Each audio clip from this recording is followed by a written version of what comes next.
হবে বড় যে কঠিন, আরে পাপ পুণ্যের হিসাব খোদা করিবেন সেদিন। ও সেই দিনেতে ও নবী সেই দিনেতে জায়গা দিও তোমার কদম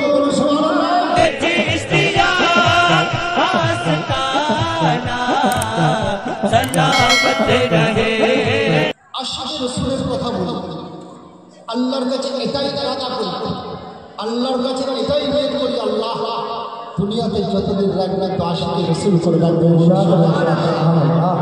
আশিকে মুস্তাফা করে রাখবেন। কেন? আশিকে মুস্তাফার পরিচয় হচ্ছে একটা আলাদা জিনিস, আশিকে বড়ি হতে পারে, কিন্তু আল্লাহ যেন তোমার নবীকে সামনে রেখে যেন কিয়ামতের ময়দানে আজকে ইন্ডিয়ার মাটিতে দুনিয়াতে দাঁড়িয়ে দাঁড়িয়ে ইয়া নবী সালাম আলাইকুম বলতে পারি, আল্লাহ কবরে যখন চলে যাব তো মুস্তাফা তোমাদের সামনে পাবো, দাঁড়িয়ে দাঁড়িয়ে সেজদাও বলবো ইয়া নবী সালাম আলাইকুম বলো।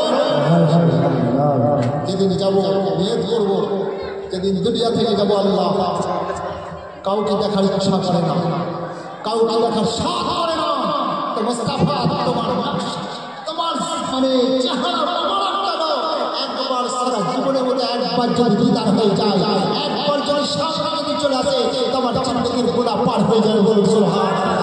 আপনারা জানেন আমার আব্বা হুজুর এই গ্রামে আসতেন, জানেন তো আপনারা অনেকে দেখেছেন। আজ 5 মাস আগে উনি আমাদের কাছ থেকে পর্দা করেছেন। খুব কষ্টের সাথে এই খানটাতে উনি আসতেন, বসতেন, আপনাদের গ্রামের মানুষকে অনেক হেদায়েতের কথা শুনিয়েছেন। আপনারা অনেকে এলাকার মানুষ ওনাদের হাতে হাত দিয়ে পায়া দিয়েছে। একজন সচ্চা আশিকে রাসূল ছিলেন। আমার আব্বা জিকে আমি দেখেছি, ভাই বলবে শুনুন, আমার আব্বা হুজুরকে আমি দেখেছি উঠতে বসতে চলতে ফিরতে ওনার জবান থেকে সব সময় জড়িত ইয়া রাসূলুল্লাহ বলুন সুবহানাল্লাহ, মুখ থেকে জবান থেকে আসতো তো বলতেন ইয়া রাসূলুল্লাহ। তোমার আব্বাস যখন দুনিয়া থেকে ইন্তেকাল করেন, পর্দা করেন, তো আমি শেষ হয়েছিলাম, আমাকে একটাই কথা বলেছিলেন যে বেটা আমার পর্দাটা আমার ইন্তেকালটা জুম্মার দিনে হবে, জোরে বলুন সুবহানাল্লাহ। আচ্ছা সামনে হযরত আশরাফ ফখরুদ্দিন পাক আল্লাহুম্মা সাল্লি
সামনে গ্রীষ্মকালে কি গরম,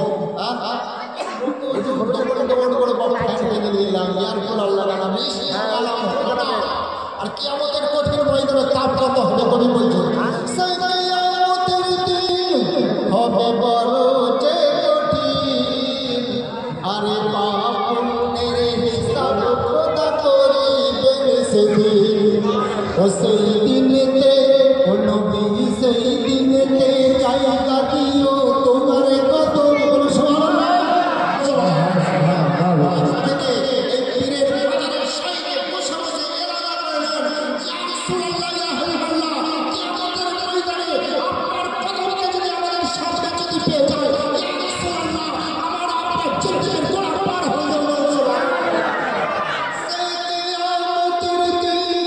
হবে বড় যে কঠিন, আরে পাপ পুণ্যের হিসাব খোদা করিবেন সেদিন।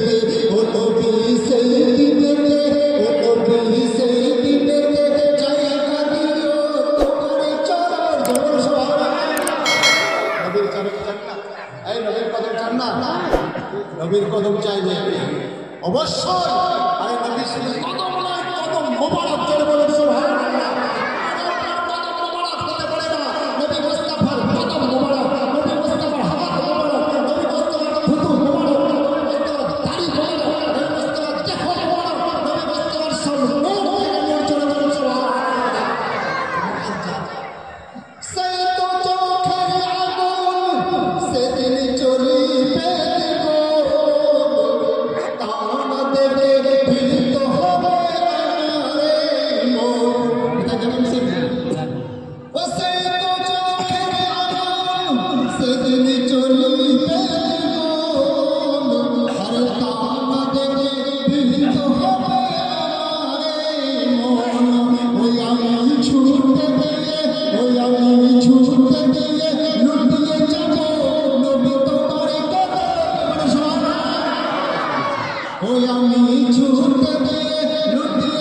মেরাজের রাত্রিতে যত নবী রাসূল দুনিয়াতে এসেছিলেন কাউরে আল্লাহর সঙ্গে ডাইরেক্ট মেরাজ হয়নি। আমার নবী মুস্তাফার সঙ্গে কয়েকবার ডাইরেক্ট সাক্ষাৎ হয়েছে। বলুন সুবহানাল্লাহ। কবি কি বলে?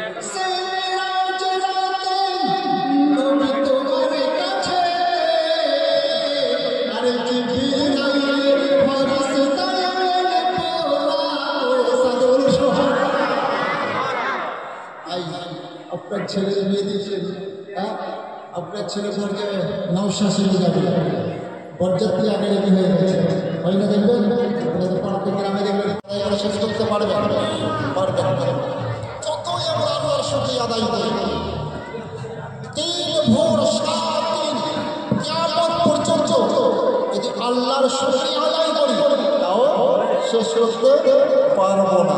বড় আল্লাহ রাব্বুল আলামিন বলছেন আমার শুকরিয়া আদায় করার পরে আমার গুণগান করার পরে আমার প্রশংসা করার পরে তারই প্রশংসা করো।